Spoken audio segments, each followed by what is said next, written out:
one early on that caught my attention as being something that is such a simple, low-cost intervention that just about anybody can do, depending on what business they're in, and that is quantity anchoring.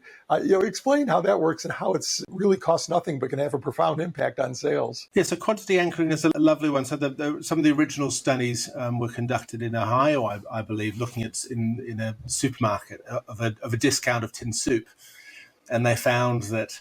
And I'll forget the exact figures here. I think, Roger, but when they had a 10-cent discount on the soup, they sold an average of 3 cans, for example. But what they did was add a quantity anchor. So they essentially limited people with the number of soup that they could buy. So they said a maximum of 12 cans per customer. And once you give people a maximum of sort of tins that they can purchase, and they found that people sort of bought an average of 7. So that reference figure, I mean, we navigate the world contextually, not absolutely. And by giving someone a relative figure like a maximum of 12, it gives us a bit of a steer as to what we think other people might be doing or what we should do ourselves, and that jumped the sales to an average of 7.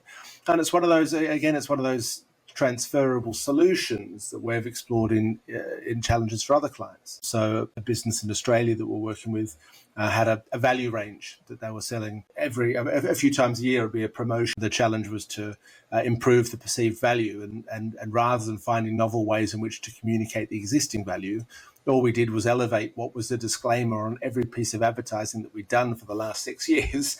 It was just written in tiny typeface at the bottom of the ad.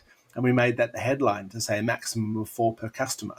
And we ended up selling 56% more product and had, I think, an 84% increase in for sale transactions. So it's one of those, you sort of can find it and transfer it, even if the problem feels like it's novel for you. Chances are it's been solved elsewhere.